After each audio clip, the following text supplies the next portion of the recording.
السلام علیکم ورحمۃ اللہ وبرکاتہ۔ محترم ناظرین، آپ کے سامنے آج ایک ایسا بیان لے کے آیا ہوں مفتی سلمان اظہری کا جو زندگی بدل دے گا۔ آپ نے آج تک بہت سارے بیان سنے ہوں گے اور بہت سارے مفتی سلمان اظہری صاحب کی کلپ سنی ہوگی، لیکن آج آپ کے سامنے ایسی مفتی سلمان اظہری کا ایک بیان لے کے آیا ہوں جو آپ کی زندگی تبدیل ہو جائے گی۔ دوستو، بہت ہی خاص بیان ہے، بہت ہی زبردست بیان ہے، لاجواب بیان ہے۔ مفتی سلمان اظہری صاحب جو بیان کرتے ہیں واقعی میں لاجواب بیان ہے ان کے۔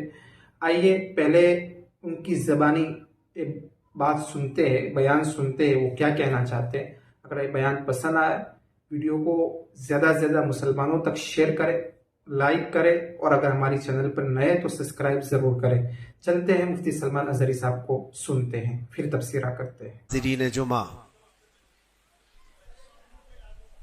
وقت یہاں پر زیادہ ہو چکا ہے، میں مختصراً آپ کے سامنے کچھ باتیں عرض کرنا چاہتا ہوں۔ اللہ رب العزت نے انسان کی جو تخلیق فرمائی، انسان کو جو پیدا کیا، اس کی زندگی کا جو مقصد بیان کیا گیا ہے، قرآن پاک میں اللہ تعالیٰ نے فرمایا وَمَا خَلَقْتُ الْجِنَّ وَالْإِنسَ إِلَّا لِيَعْبُدُونِ، جنات اور انسانوں کو میں نے صرف اپنی عبادت کے لیے پیدا کیا۔ جس چیز کو جس مقصد کے لیے بنایا گیا ہے، اسی مقصد پہ اس کو عمل کرتے رہنا چاہیے۔ جہاں وہ چیز اپنے مقصد پر عمل چھوڑ دیتی ہے تو پھر وہ کباڑ کے قابل ہو جاتی ہے۔ کوئی مشین اگر گھر پر لائے ہوں، مسالہ پیسنے کی مشین، مکسر، اگر وہ اپنا کام نہیں کر رہی ہے تو پھر وہ مشین گھر میں رکھنے کے قابل نہیں ہوتی۔ واشنگ مشین کپڑے دھونے کے لیے استعمال کی جاتی ہے، اور اگر وہ کپڑے دھونا ہی چھوڑ دے تو وہ اپنا مقصد چھوڑ چکی ہے، اب اس کی جگہ بھنگار میں یا کباڑ خانے میں ہی ہوتی ہے۔ انسان جب اپنی زندگی کا مقصد بھول جاتا ہے تو پھر اس کی بھی دنیا میں رہنے کا کیا حاصل ہے؟ اللہ تعالیٰ نے جس مقصد کے لیے اس کو بنایا تھا، اب یہ مشین اس مقصد پہ نہیں چل رہی ہے تو پھر اس کے لیے جہنم کا ایندھن تیار ہے، جہاں پر اس کو ہمیشہ کے لیے بیچ دیا جاتا ہے۔ عزیزان گرامی وقار، میں ایک بات آپ سے عرض کرنا چاہوں گا۔ اللہ کے نبی صلی اللہ تعالیٰ علیہ وسلم نے اسی لیے بار بار ہمیں تنبیہ فرمائی کہ جو چیز ہمیں ہمارے مقصد سے پھیرتی ہے وہ کون سی چیز ہے، کس لیے انسان غافل ہوتا ہے اور کیوں بھٹک جاتا ہے، کون سی چیز ہے؟ تو نبی پاک صلی اللہ علیہ وسلم فرماتے ہیں، میں میرے بعد اپنی امت سے اس بات کا اندیشہ نہیں رکھتا کہ یہ کافر ہو جائے گی، مشرک ہو جائے گی۔ حضور فرماتے ہیں مجھے اس کا ڈر نہیں ہے کہ میری امت مشرک ہو جائے گی، کافر ہو جائے گی، لیکن اندیشہ اس بات کا ہے، ڈر اس بات کا ہے کہ تم پر دنیا پھیلا دی جائے گی اور تم دنیا سمیٹتے سمیٹتے اللہ رسول کو بھول جاؤ گے۔ آج یہ پوزیشن پر جو مسلمان آیا ہوا ہے، امت مصطفیٰ کی یہی حالت ہے کہ دنیا اس قدر حاوی ہے کہ وہ اپنے آرام اور سکون کو چھوڑنا نہیں چاہتا۔ جو کمفرٹ زون میں جینے کا عادی ہو گیا ہے، اسے آج مشکلات کا سامنا کرنے کی ہمت نہیں ہے۔ آج میں محسوس کرتا ہوں میرے عزیزوں، جب رسول پاک صلی اللہ تعالی علیہ وسلم کی عزت کی بات پر، قرآن پر، اسلام پر، دین پر اور اللہ کی ذات پر حملے ہوں تو لوگ آئیں کائیں کرتے رہتے ہیں، ابھی اپنے دائیں بائیں دیکھتے رہتے ہیں کہ میری سیفٹی کتنی ہے، میری سیکیورٹی کتنی ہے۔ چھوٹے سے لے کر بڑا آدمی ہر ایک یہ سوچتا ہے کہ خواہ مخواہ اس مسل میں اپنا سر کیوں رکھنا، کیوں اپنی جان کو جوخم میں ڈالنا ہے، میرے بھی بیوی بچے ہیں اور سب مشکل میں پڑ جائیں گے۔ یہی دنیا میں کمفرٹ زون میں جینے کی خواہش اس کو بزدل بنا دیتی ہے اور اپنے راستے سے اسے ہٹا دیتی ہے۔ کبھی کبھار یہ بھی تو سوچا ہوتا کہ بیوی بچے اور گھر بار اور جائیداد اور بزنس صرف ہمارے نہیں، صحابہ کے بھی تھے، جو رسول پاک صلی اللہ تعالی علیہ وسلم کے سچے غلام ہیں۔ ان کی بھی جائیدادیں تھی، ان کے بھی مال و اولاد تھے، ان کی بھی بیوی بچے، لیکن کبھی عظمت مصطفیٰ اور دامن مصطفیٰ کے بیچ دنیا کی کسی چیز کو انہوں نے کبھی آنے نہیں دیا ہے۔ ہم ساری چیزوں کو پہلے مقدم رکھتے ہیں کہ کیا ہوگا۔ میرے عزیزو، ایک صحابی رسول کی بات اگر عرض کروں، ابو دہدہ، ایسے مالدار صحابی تھے جن کا باغیچہ پورے مدینے میں سب سے قیمتی باغیچہ تھا، سب سے قیمتی باغیچہ تھا، اور ان کے باغیچے کی کھجوریں سب سے مہنگی کھجوریں ابو دہدہ کے باغیچے کی شہرت تھی مدینے میں۔ مسجد نبوی میں بیٹھے ہوئے تھے، حضور پاک صلی اللہ تعالی علیہ وسلم کے پاس ایک مسئلہ آیا تھا، ایک یہودی کا اور ایک مسلمان کا، ایک دوسرے صحابی کا۔ اس یہودی کے اور مسلمان صحابی کے درمیان جو مسئلہ وہ تھا ایک درخت کو لے کر کے، کھجور کی درخت وہ یہودی کے آنگن میں تھا جس کی کھجوریں اس صحابی کے گھر پہ گر جاتی تھی۔ انہوں نے خریدنے کے لیے کہا، وہ دینے کو راضی نہیں تھا۔ یا اس طرح کا ایک مسئلہ اور بھی ہے، اللہ کے نبی صلی اللہ تعالی علیہ وسلم نے رغبت دلائی، کوئی ہے جو یہ ایک درخت خرید کر کے میرے اس صحابی کو دے دے، اسے میں جنت کا باغیچہ دوں گا۔ تو اس وقت ابو دہدہ کھڑے ہوئے، کہا یا رسول اللہ صلی اللہ تعالی علیہ وسلم، میں سودا کروں گا اس یہودی سے۔ ایک ہی درخت تھا اس کے آنگن میں۔ اس سے کہا کہ کتنے میں تو یہ درخت بیچے گا؟ میرے نبی کی بات ہے، حضور کا فرمان ہے، میں خریدوں گا۔ اس نے کہا میں بیچنا نہیں چاہتا اس کی قیمت، کیونکہ اسے پتا تھا ان کی کمزوری ہے۔ ابو دہدہ نے کہا کیا تجھے پتا ہے مدینے، اوالی مدینے میں ابو دہدہ کا باغیچہ؟ کہا اس کو کون نہیں سنا ہے، مدینے کا ہر بچہ جانتا ابو دہدہ کے باغیچے کی شہرت۔ کہا اگر میں وہ باغیچہ اس درخت کے بدلے دے دوں تو کیا تو یہ درخت مجھے دے گا؟ اس نے کہا یہودی نے، پاگل ہو گئے ہو، کیا بات کر رہے ہو؟ ایک درخت کے بدلے وہ اتنا قیمتی باغیچہ جس کی کھجوریں پورے مدینے میں مشہور ہوں؟ ابو دہدہ نے کہا اس باغیچے سے زیادہ قیمتی میرے مصطفیٰ کا فرمان ہے، میرے لیے نبی پاک کی عزت اور ان کی حرمت اس سے کئی زیادہ بڑھ کر کے ہے۔ اس یہودی نے کہا کون نہ کہے گا سودا، اگر تم صحیح میں مجھ سے مذاق نہیں کر رہے ہو تو ابھی میں یہ درخت دیا اور باغیچہ دو۔ ابو دہدہ نے کہا تو نے ابھی دیا، میں نے بھی یہیں سے دے دیا، باغیچہ بیچ دیا اور ساری چیزیں یہیں پر طے کر کے اپنے باغیچے پر آتے ہیں۔ باہر دروازے پر کھڑے ہیں، باغیچے کے پھاٹک پر، ان کی بیوی ان کی بچے، گھر اندر بنا ہوا ہے باغیچے کے اندر جو ٹھنڈی حاصل کرنے کے لیے خوش نما، باغیچے کے اندر خوش نما محل بنا ہوا ہے۔ دروازے کے باہر سے ابو دہدہ پکارتے ہیں یا ام دہدہ، اپنی بیوی کو، باہر آ جاؤ، باہر آ جاؤ اپنے بچوں کو لے کر۔ بیوی نے کہا اتنی جلدی کیوں اس طرح سے بلا رہے ہو، کیا بات ہے، کیوں چیخ رہے ہو؟ ابو دہدہ نے کہا یہ باغیچہ بک گیا ہے، اب ہمارا نہیں ہے، باہر آ جاؤ۔ عورتیں کبھی کسی چیز کو دینے دیتی ہیں؟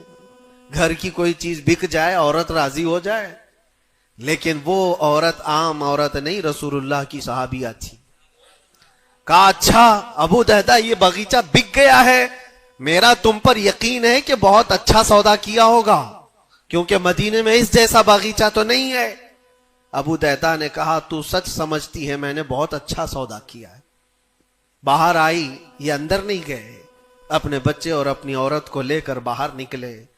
ابو دہدہ سے پوچھتی ہے خاتون نے کتنے میں سودا کیا ہے، کتنے میں سودا کیا ہے؟ کہا بس وہ ایک درخت کے بدلے جو یہودی کے آنگن میں ہے میں نے یہ باغیچہ پورا اس کو دے دیا۔ عورت نے کہا ہاں ایسے کیسے، اتنا بڑا باغیچہ ایک درخت کے بدلے میں؟ کہا وہ تو بظاہر ایک درخت ہے لیکن اصل قیمت تو رسول اللہ کی زبان ہے۔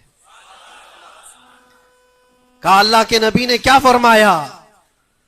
کہا کہ ایک درخت جو اس یہودی کا خرید کر کے ایک صحابی کو دے دے، میں اسے جنت کا باغیچہ دے دوں۔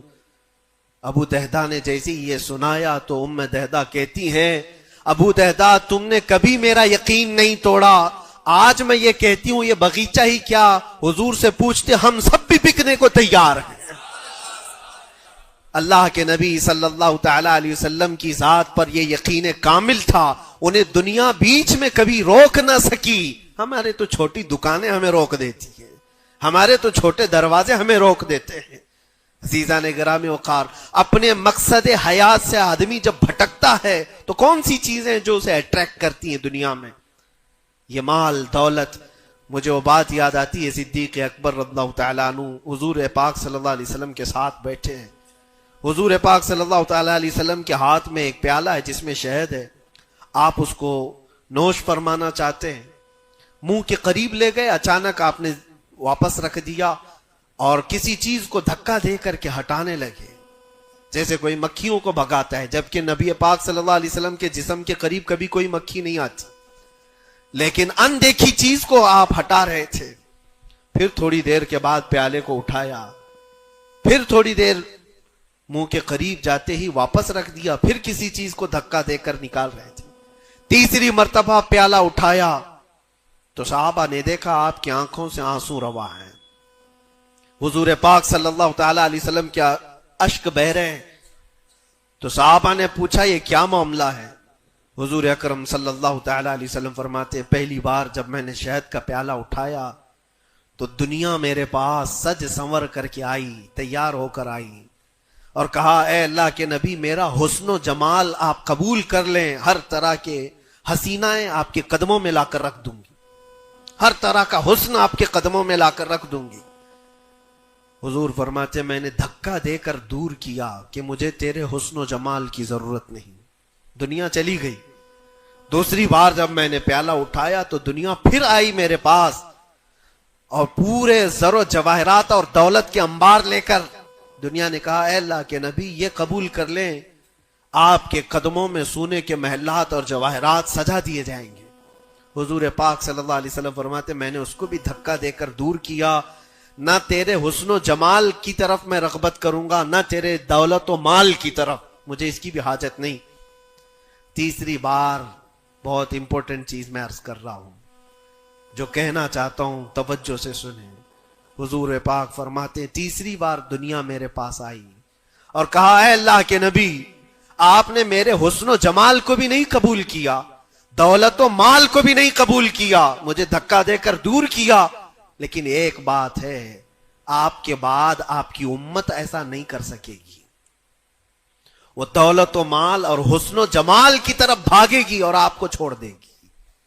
حضور فرماتے جب میں نے یہ بات سنی تو میرے آنسو نکل آئے، کیا میری امت مجھے چھوڑ کر اس طرح دور ہو جائے گی؟ دل پر ہاتھ رکھ کر کے سوچو ہے مسلمانوں، کیا آج وہ پوزیشن نہیں ہے؟ ہم ان دو چیزوں کے چکر میں اپنے نبی پاک صلی اللہ علیہ وسلم سے کتنی دور بھاگے جا رہے ہیں۔ تم نے کبھی راتوں کو تصور کر کے دیکھا کہ کتنی راتیں ایسی آئی کہ میں نے اپنے مصطفیٰ کو یاد کیا ہے، تنہائی میں اپنے حبیب کو یاد کیا ہے؟ اس رسول کا حال تو یہ تھا، ماں عائشہ صدیقہ فرماتی ایک رات ایسی نہیں گئی جس میں رسول پاک صلی اللہ علیہ وسلم اپنی امت کے لیے دعا نہ کرتے ہوں۔ رات کو کھڑے ہوتے تھے تو پنڈلیوں میں سوجن آ جاتی تھی، پیر سوج جاتے تھے اور کثرت سے روتے تھے اپنی امت کے لیے اللہ کی بارگاہ میں کہ مولا میری امت بھولی بھالی ہے، اس کی بخشش میرے حوالے کر دے، رب ہب لی امتی، جو نہ بھولا ہم غریبوں کو رضا۔ اور آج امت کا حال یہ ہے کہ سال میں ایک بار میلاد کر کے ہم یہ سمجھتے ہیں حق ادا کر لیا، ہر دن ہر رات جو نبی پاک ہمیں یاد کرتے تھے تو ہم نے آج وہ کیا کر دیا ہے؟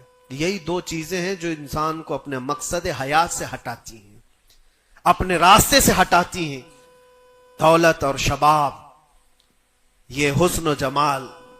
ہر نوجوان کو دیکھو ان دو چیزوں کے پیچھے بھاگ رہا ہے، اسے یہ دو چیزوں کی خواہش ہے، مال جمع کرنا ہے اور خوبصورت عورت کو لانا ہے، اور ان دو چیزوں نے دنیا میں اس کو ایسا غافل کر رکھا ہے، اسے سوچنے کا موقع ہی نہیں ہے۔ جب اس کے سامنے کہا جائے تیرے نبی پاک کی عزت کی بات آئی ہے، کہا وہ دیکھ لیں گے، مولانا لوگ تو ہیں نا، علماء اکرام اپنا کام کریں گے، کل قیامت کے دن کیا منہ لے کر کے حضور کی بارگاہ میں کھڑے ہوگے؟ کس منہ سے حضور کی بارگاہ میں کھڑے ہوگے کہ میری سفارش فرما دیں اے اللہ کے نبی؟ کس منہ سے حضور کی بارگاہ میں آئیں گے کہ اے اللہ کے نبی میری شفاعت کر دیں؟ کیا اس بات کا احساس نہیں ستاتا کہ اللہ کے نبی اگر مجھے پوچھیں تو اسی جگہ سے آتا ہے جہاں روز مجھے گالیاں دی جاتی تھی اور تو سن کر کے کباب کھایا کرتا تھا، تو روزانہ اپنی مستیوں میں مست تھا۔ اٹھو وہ گر نہ حشر نہ ہوگا پھر کبھی، دوڑو کہ زمانہ چھال اپنی چل گیا۔ آج تمہیں میں جگانے آیا ہوں اور بیدار کرنے آیا ہوں۔ زندگی کا مقصد یہ تھا کہ اللہ اور اس کے رسول کو راضی کرو، نہ یہ کہ تم دنیا کو راضی کرنے کے چکر میں اپنے اللہ اور اس کے رسول کو بھول گئے۔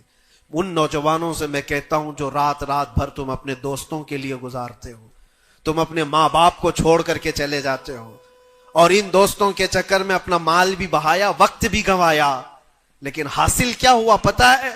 قرآن میں 19ویں پارے میں اللہ تعالیٰ فرماتا ہے بہت سارے ایسے لوگ ہوں گے جو صرف اس لیے دوزخ میں جا رہے ہوں گے کہ ان کے دوست برے تھے۔ یا ویلتا لیتنی لم اتخذ فلانا خلیلا، وہ پکارے گا اے کاش میں فلاں کو دوست نہیں بنایا ہوتا تو آج دوزخ میں نہیں جا رہا ہوتا۔ بہت سارے ایسے لوگ، اور جن کے لیے تم نے زندگی پوری اجاڑ دی، وہ کب تک کے لیے آئے تمہارے پاس؟ کب تک کے لیے؟ کیا تمہارے جنازے کے کندھا دینے کے بعد ختم ہو گئی بات؟ کون تمہاری قبر میں آتا ہے؟ کون تمہارے قبر کے حالات دیکھتا ہے؟ کون ہے جو حشر میں تمہارے معاملات کی سفارش کرتا ہے؟ ہے کوئی نوجوان دوست تمہارے لیے مددگار؟ نہیں۔ تمہارا دل بھی یہ کہے گا اس قبر کی نئی زندگی میں اگر کوئی آئے گا تو وہ آمنہ کا لال آئے گا۔ نبی پاک صلی اللہ تعالی علیہ وسلم تشریف لائیں گے۔ بزرگان دین نے یہاں تک فرمایا ہے وہ قبر میں میرے آقا صلی اللہ تعالی علیہ وسلم اس حالت میں اور اتنی جلدی آتے ہیں، اور منکر نکیر کے اٹھانے سے پہلے اس سے کہتے ہیں فرشتوں سے آہستہ سے اٹھاؤ، میری محبت میں بڑا تھک کے آیا ہے۔ وہ کس کے لیے ہے؟ جو محبت مصطفیٰ میں یہاں تھکا ہوا ہو اس کے لیے ہے، وہ نہیں جو عیش و عشرت میں شباب و کباب میں یہاں تھک کر کے گیا ہو۔ وہاں پر بھی بزرگوں نے فرمایا قبر میں حضور پاک صلی اللہ تعالی علیہ وسلم کچھ لوگوں کی، کچھ مومنین کی قبر میں ایسے بھی حالات ہوں گے کہ جب فرشتے اس کو اٹھا کر جھنجھوڑ کر پوچھ رہے ہوں گے بتا ان کے بارے میں کیا کہتا تھا دنیا میں، حضور اپنا چہرہ پھیر لیں گے۔ حضور فرماتے ہیں خبردار میری طرف مت دیکھنا، اس لیے کہ دنیا میں تجھے میرا چہرہ پسند نہیں تھا، جس کو پسند کرتا تھا اس کو آج بلا لے۔ تمہارے پاس کوئی اور آپشن رہ جائے گا قبر میں بلانے کے لیے کسی کو؟ اپنی زندگی کا مقصد سمجھ لو۔ جتنے لوگ ڈائیورٹ کرتے ہیں ادھر ادھر، ان کی طرف توجہ نہ کرو۔ کبھی آپ گاڑی چلا رہے ہو، جو لوگ گاڑی میں بیٹھے ہو ان کو اچھی طرح سے معلوم ہونا چاہیے، اگر یہاں سے نکلیں آپ پونا جانا چاہتے ہیں، تقریباً 150-200 کلومیٹر کا فاصلہ ہے، راستے میں بہت سارے مناظر آتے ہیں، بہت سارے اچھے منظر دیکھنے کو ملتے ہیں، کبھی پہاڑیاں ہیں، کبھی درخت ہیں، کبھی جھیل ہے، کبھی کچھ ہے، کبھی کچھ ہے۔ تو کیا اس راستے پہ گزرتے ہوئے جو چیز اچھی لگ جائے وہیں رک جاتے ہو؟ تمہیں پتا ہے نہیں مجھے تو پونا پہنچنا ہے 2 گھنٹے کے اندر، میرا راستہ آگے، میری منزل آگے ہے۔ جتنے درخت آئے خوبصورت دیکھ لیا چل پڑا، پہاڑ آئے دیکھ لیا چل پڑا۔ دنیا کا سفر ایسی ہی ہے، جتنی چیزیں شہوتیں تمہیں اپنی طرف بلاتی ہیں، اگر نظر پڑ گئی تو نیچے کرو اور آگے بڑھ جاؤ۔ تمہاری منزل یہ شہوتیں نہیں ہے، تمہاری منزل تو اللہ کے نبی کے ساتھ جنت میں جانا ہے، تمہاری منزل وہ ہے۔ اور جو اپنی منزل کو نہیں پہچانا ہے وہ یہیں پر ڈائیورٹ ہو کر کے رہ جاتا ہے۔ اپنے اصلی مقصد پر کامیاب ہونے کے لیے ایک فارمولا میں آپ کو بتاؤں، کیسے بھی حالات ہو۔ کچھ لوگ یہ سوچتے ہیں کہ زندگی میں حالات بدل گئے، گناہوں کی طرف چل پڑے، کبھی خواہشات نے انگڑائیاں لی، میں نفس کا شکار ہو گیا، فلاں کام کر لیا، فلاں کام کر لیا۔ کون انسان ایسا ہے جو خطا نہیں کرتا؟ انسانوں میں خطا ہے، نبیوں کو چھوڑ کر۔ لیکن میرے عزیزوں، اس کا مطلب یہ نہیں ہے کہ تم مایوس ہو کر کے انہی کاموں میں لگ جاؤ۔ کل کی رات ہی میں دیکھ رہا تھا، یہ موبائل جو تمہارے ہاتھ میں ہے بہت ساری نصیحت کر جائے گا تمہیں۔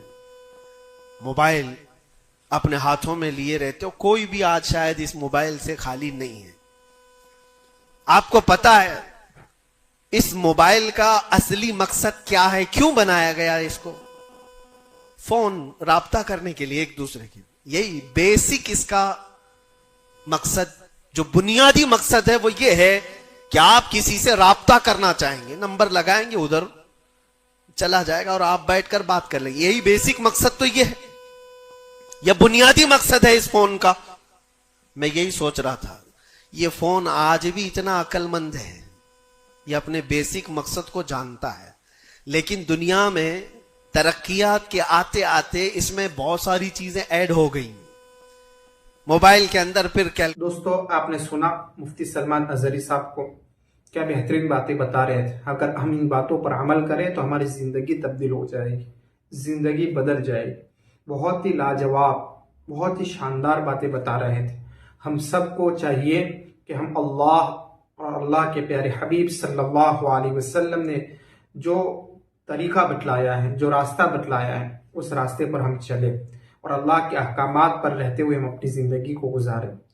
دوستو، اللہ کے نبی صلی اللہ علیہ وسلم آخری میسنجر، آخری پیغمبر ہیں. ان کی باتوں پر اگر ہم چلیں گے، دنیا میں بھی کامیاب ہوں گے اور آخرت کے لامحدود زندگی کے اندر بھی کامیاب ہوں گے.